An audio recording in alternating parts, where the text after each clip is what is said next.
Hola, muy buenos días. Yo soy la doctora Silvana Galopozzi, soy inmunorreumatóloga infantil del Hospital de Puerto Montt y en primera instancia quiero agradecer a la doctora Guique por haber organizado estas jornadas de pediatría que son fundamentales para el continuo aprendizaje tanto de ustedes como de nosotros.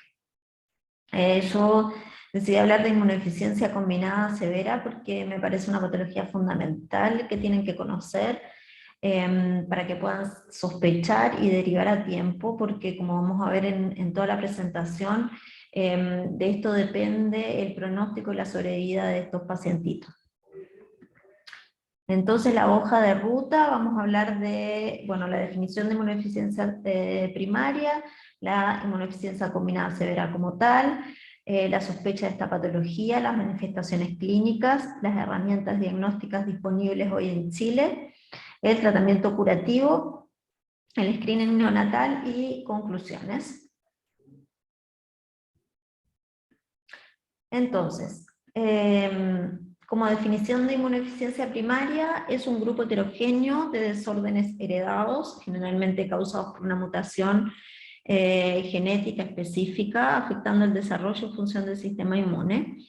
La verdad que con los avances en diagnóstico genético nos han permitido describir nuevos defectos en el sistema inmune. Actualmente son más de 470 enfermedades, y nos han ampliado el espectro de las manifestaciones de inmunodeficiencias primarias. Antes nosotros, o siempre nos han enseñado que tenemos que sospechar de una inmunodeficiencia primaria cuando tenemos un niño con infecciones recurrentes, y sí, es cierto, pero también este amplio reconocimiento de más genes nos han hecho ver que también las inmunodeficiencias primarias se pueden presentar con fenómenos autoinflamatorios, con fenómenos tumorales precoces inicialmente, y paradójicamente puede haber también coexistencia de autoinmunidad e inmunodeficiencias en un mismo paciente.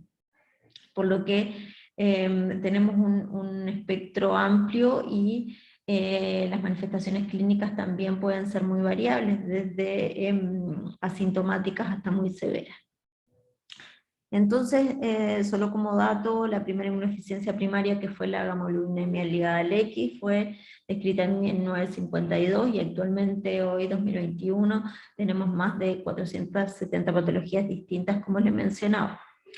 Se estima que se estima la prevalencia 1 en 2000, un 1 o 2% de la población, y la verdad que en Chile es desconocida, tanto por un mal registro probablemente, pero se está trabajando en eso.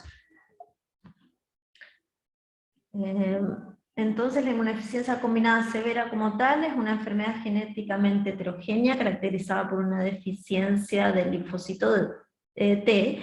¿Y por qué la sospecha, el diagnóstico y tratamiento oportuno son tan importantes? Porque si no se hace antes del año de vida, para estos niños hay un 100% de mortalidad.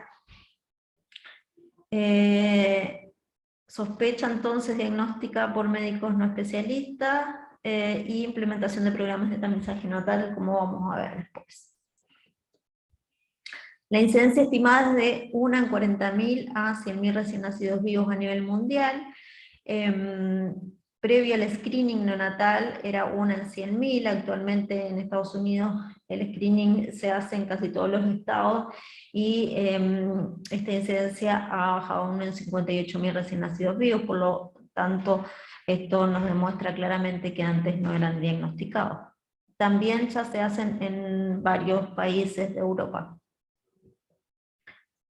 Entonces este es una figura, obviamente que no es para que se la sepan, pero es el desarrollo del linfocito T a partir de las células troncales de la médula ósea, que implica tanto el compromiso de los progenitores hematopoyéticos en el linaje B o T, y en la proliferación de estos progenitores, en el reordenamiento y expresión de los genes de receptor para el antígeno, y en la selección para identificar y expandir las células que expresan receptores para el antígeno. Entonces, cada uno de estos procesos que ocurre durante la maduración del linfocito desempeña una función especial en la generación del repertorio, por lo tanto que cualquier fallo o mutación en estos nos van a llevar a una inmunodeficiencia combinada severa. Actualmente, conocemos 17 genes que codifican componentes del sistema inmunitario cruciales para el desarrollo del linfocito T y también para el B y NK, y se caracterizan con diferentes fenotipos, tanto clínicos como inmunológicos. Entonces yo les puse unas figuritas aquí, solo para que sepan cómo nosotros, cuando tenemos las sospechas, ahí llega un niño y hacemos supulaciones linfocitarias, podemos tener un niño que no tiene linfocitos T, que tiene B y tiene NK, o que no tiene T, tiene B y no tiene NK, y según este inmunofenotipo vamos a poder tener algunos genes candidatos, ¿ya? Nosotros, para hacer el diagnóstico y para mandar a un niño con inmunodeficiencia combinada severa a trasplante, no necesitamos tener el estudio genético. Si bien se solicita y lo obtenemos, si esto se demora o no, ahora vamos a hablar un poco de los paneles genéticos, no es un impedimento para el trasplante. Entonces también, esto es lo mismo que les mostraba anteriormente, pero también para mostrarles que cuando tenemos un niño con T-, B+, NK-, por ejemplo, y es hombre en este caso, por ponerles un ejemplo, puede ser un déficit en el receptor de interleuquina 2, Y, por ejemplo, si tenemos otro niño que tiene alopecia, que tiene distrofia unguial, y menos B+, NK+, podemos pensar que hay un déficit en FOXN1. Entonces, también sus características clínicas nos pueden llevar a pensar en ciertos gen candidatos que después vamos a confirmar con el estudio genético. Esto es una tabla de distribución de las causas genéticas de SCID, donde vemos que el mayor porcentaje se lo lleva el T-, B+, NK-, y acá en la zona lo que se ha visto años anteriores, y el último niño que tuvimos con inmunodeficiencia combinada tenía un defecto en RAC1, genes fundamentales también para el desarrollo del linfocito, y no sabemos por qué en esta zona hay más prevalencia de este gen, es una pregunta a resolver. Entonces, ¿cuándo sospechar SCID? Tenemos aquí las clásicas 10 signos y síntomas de sospecha, o cuando tenemos que derivar a un niño a estudio inmunológico. La que nos compete más en esta inmunodeficiencia es la historia familiar. Si nosotros tenemos una historia familiar positiva, tenemos la sospecha muchos meses antes y podemos mandar a ese niño a estudio antes también. Infecciones relacionadas con vacunas a virus vivos atenuados, infecciones por agentes oportunistas, neumocitis, girovesis, cándida, infecciones severas por virus comunes, sobre todo estos niños se ven afectados por citomegalovirus, por el paso de citomegalovirus por la leche materna, y ahora vemos qué vamos a hacer con todo eso ante la sospecha de un niño con inmunodeficiencia combinada severa. Entonces, como para resumir, historia familiar de inmunodeficiencia, súper importante, antecedentes de hijos muertos en la familia de causa desconocida, consanguinidad, que en esta zona del sur nosotros tenemos mucha consanguinidad, o sea, con esas 3 preguntas que solo son en el interrogatorio, ya podemos tener una sospecha y alta de un niño con una inmunodeficiencia. Screening neonatal, que ojalá lo tengamos alguna vez en Chile, infecciones recurrentes, severas u oportunistas, como las que les mostraba, con los microorganismos que les mostraba, falla de medro, con diarrea crónica, cándida oral que no resuelve con tratamiento habitual, no es el algorro habitual que pueden tener algunos bebés, y esta persiste y persiste. Linfadenopatías, hepatoesplenomegalia, se dan algunos tipos de SCID tipo Omen, que es uno de ellos. eczema severo resistente al tratamiento, una dermatitis realmente severa que no responde, también tenemos que pensar en una inmunodeficiencia, reacciones a vacunas vivas. En estos niños vemos mucha diseminación BCG, ya que todos ellos son vacunados en el periodo recién nacido, y linfopenia.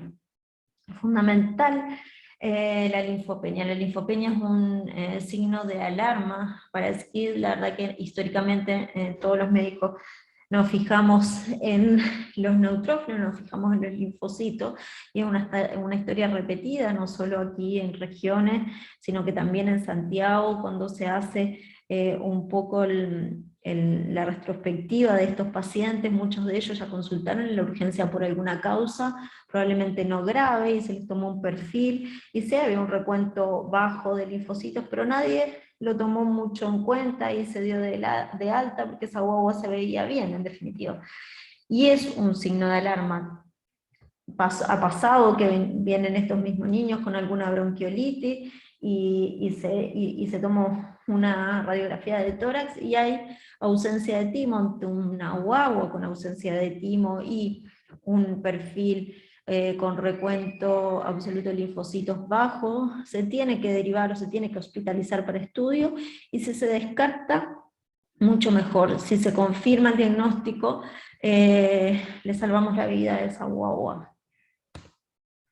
Entonces los criterios de SCID, del SCID clásico, linfocitos T menos de 300, ausencia de proliferación de linfocitos. Esta proliferación de linfocitos es cuando medimos la función de esos linfocitos pocos que tiene presente, y esto se hace en Temuco, un laboratorio que es de la Fundación Jeffrey Model, que tiene un laboratorio por lo menos en cada país de Latinoamérica, y que es totalmente gratuito para los sistemas públicos, y se hacen todos los exámenes inmunológicos, y actualmente se hace en la Católica también, cuando por alguna razón no se puede hacer en Temuco, se compra servicio y se paga por convenio a la Católica cuando la sospecha es muy alta.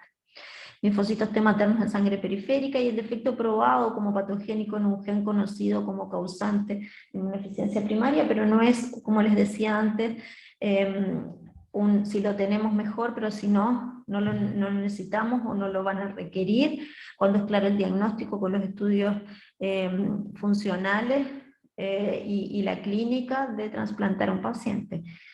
Ahora, como lo tenemos mucho más a la mano, pero anteriormente era mucho más difícil hacer el diagnóstico genético. Y esta es una clase más leve, por así decirlo, de SCID, pero todo esto ya es de resorte del especialista.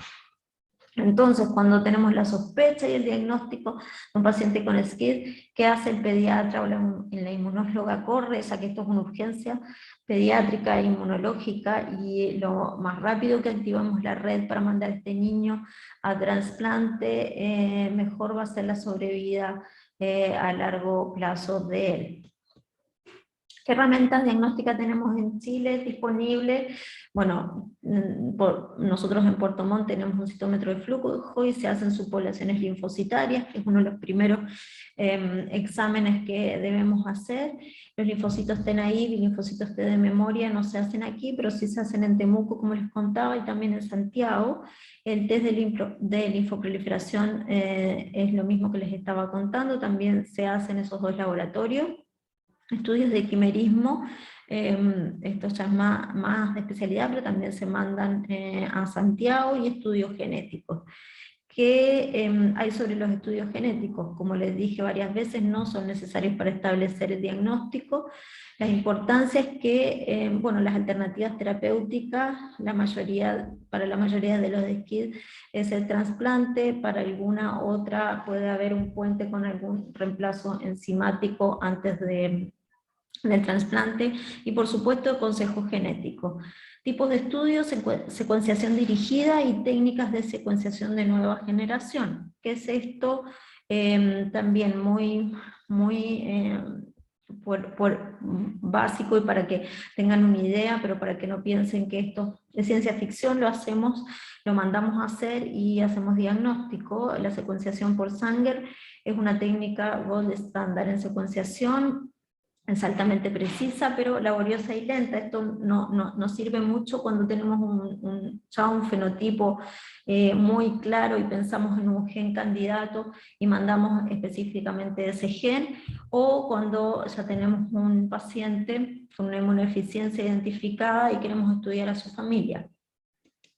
Y las técnicas de secuenciación de nueva generación, que permiten la secuenciación de millones de fragmentos de ADN y pueden ser utilizadas para analizar por paneles predeterminados de genes, que es lo que nosotros enviamos. Nosotros enviamos actualmente, en el caso de la especialidad, el panel de inmunodeficiencias primarias, que tiene a la fecha más de 450 genes, exoma completo o genoma completo.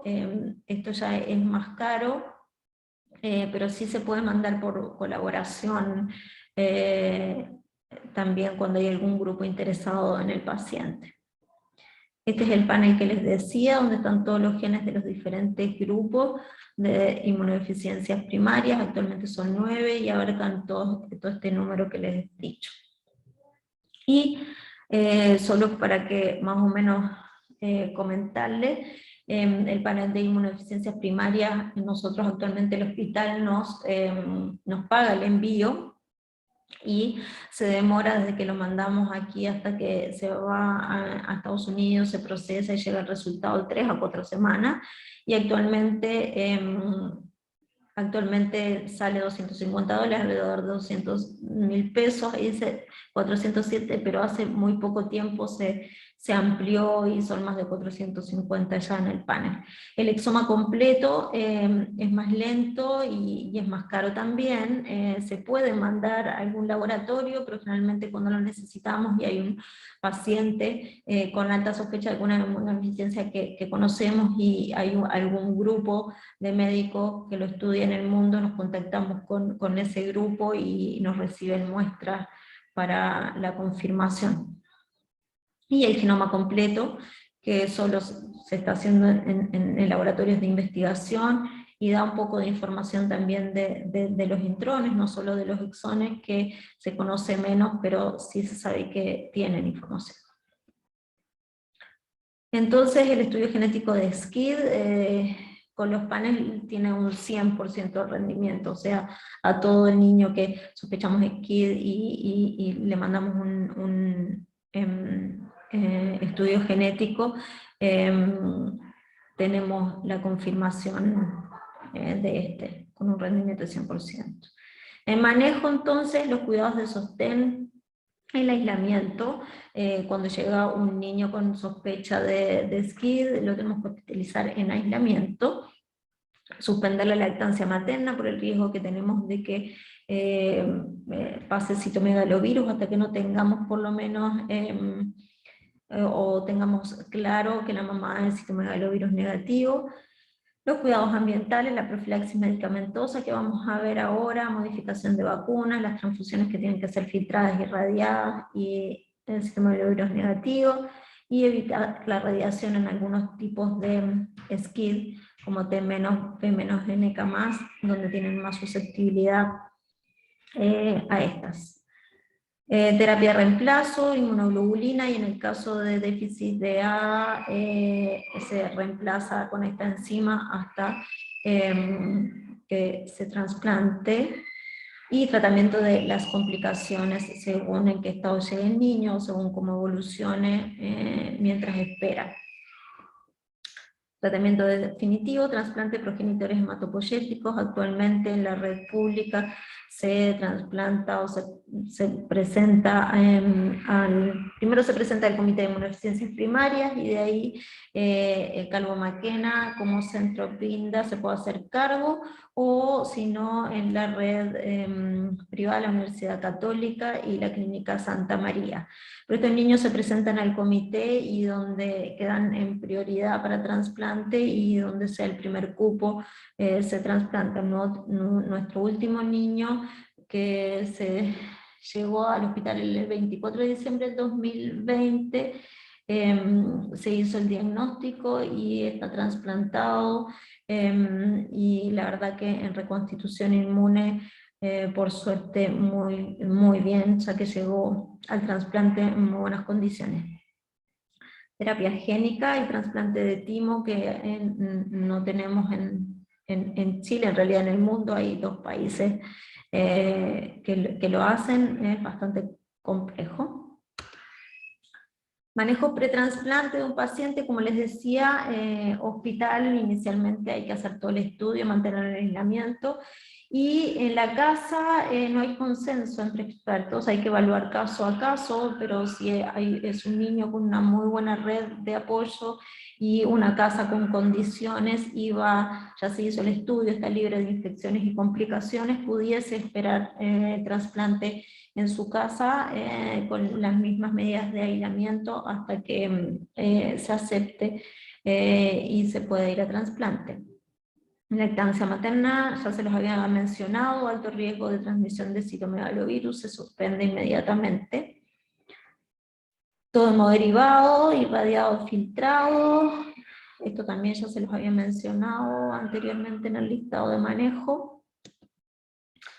50-80% de los pacientes con SCID tienen falla de medro, por lo que es súper importante el aporte nutricional, las fórmulas hidrolizadas, la alimentación por sonda nasogástrica si se requiere, la nutrición parenteral, porque tanto las infecciones como la malnutrición hacen que los outcomes de post-trasplante no sean tan buenos, por lo que también es súper importante en el manejo adecuado pre-trasplante.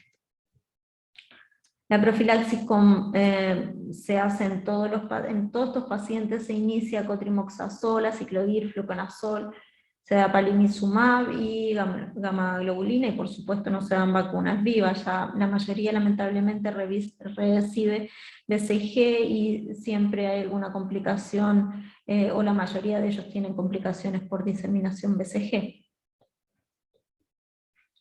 Profilaxis a familiares también, polio oral contraindicada y rotavirus contraindicada, por supuesto. El resto se refuerza a los familiares. Si bien la vacunación BCG está contraindicada en estos pacientes, por supuesto, como no tenemos screening neonatal, se da a todos los recién nacidos y tenemos el riesgo de que hagan diseminación.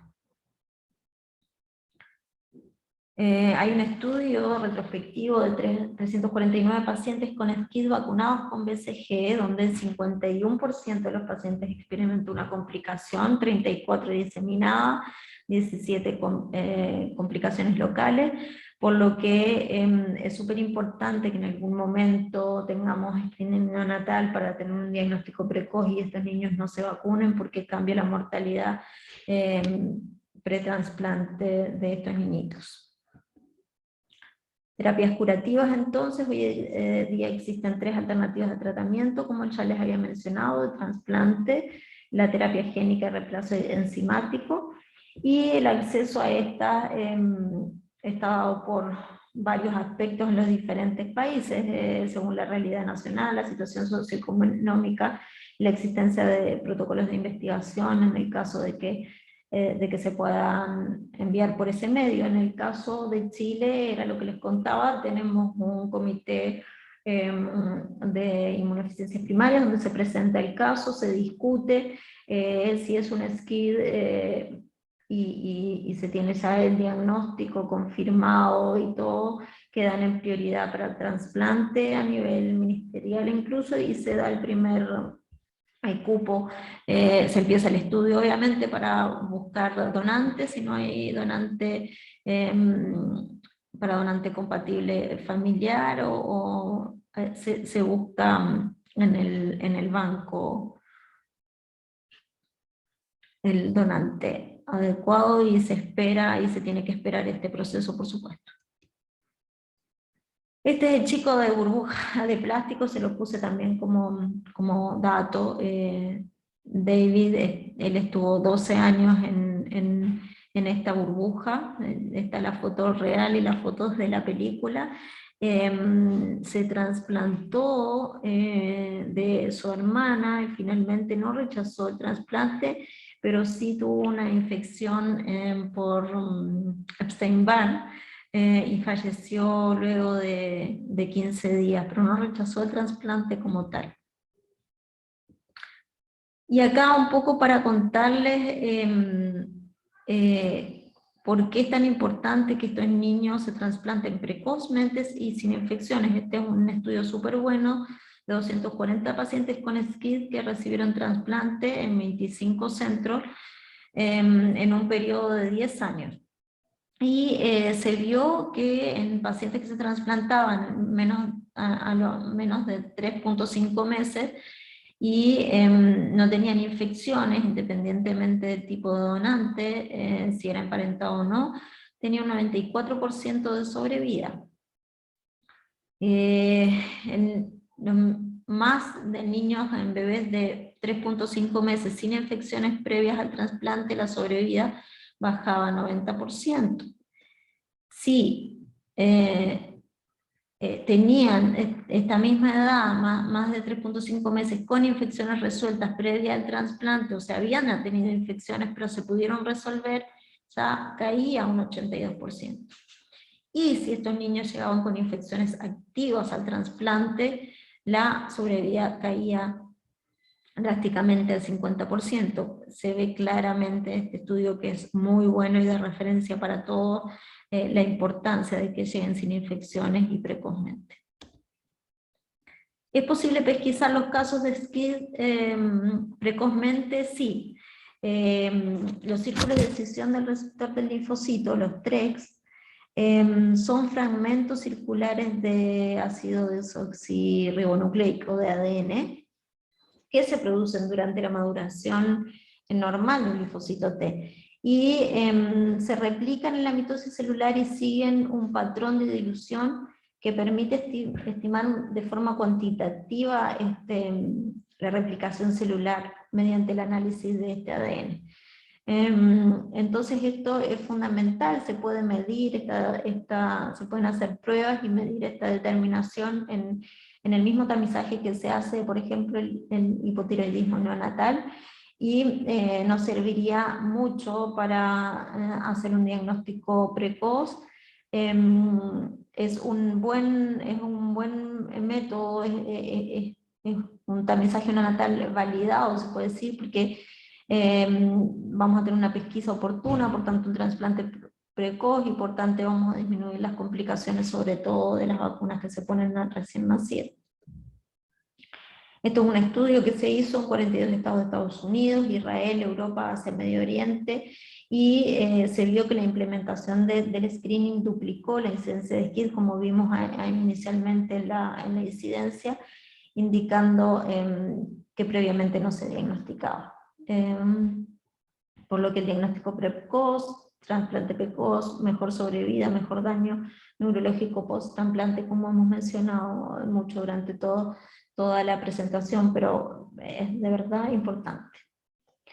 Y esto es un árbol de trabajo que hizo la Jeffrey Model, donde nos muestra el costo-beneficio del tamizaje neonatal de SCID, donde muestra la diferencia en millones que se gastarían si hiciese el screening neonatal a 100.000 recién nacidos vivos, y se tuviesen que tratar con trasplante precoz y todo a 3 niños, se gastarían 1.385.000 versus 3 niños que no se habían diagnosticado y que se hospitalizan con todas las complicaciones que esto conlleva, y asciende a 6 millones. Por lo tanto, es un estudio costo-beneficio súper bueno, que nos hace ver la importancia que tendría tener el tamizaje neonatal, cuando su costo son $4 por niño. Pero aún no es una prioridad nacional, pero esperemos que algún día sí lo sea. Entonces las conclusiones, el SCID es una enfermedad letal en todos los afectados no tratados, la detección temprana depende de una adecuada sospecha diagnóstica, las herramientas diagnósticas se encuentran disponibles en Chile, la detección en el periodo neonatal es posible mediante el tamizaje neonatal, y los outcomes del trasplante dependerán del adecuado manejo previo. Con esto termino, exactamente 30 minutos, así que estamos en el tiempo justo, pero quiero decirles que estoy a las órdenes, si en algún momento tienen dudas o preguntas o quieren llamarme por algún paciente en especial, no duden en hacerlo. Va a quedar mi mail y espero que disfruten el resto de las jornadas. Que estén muy bien.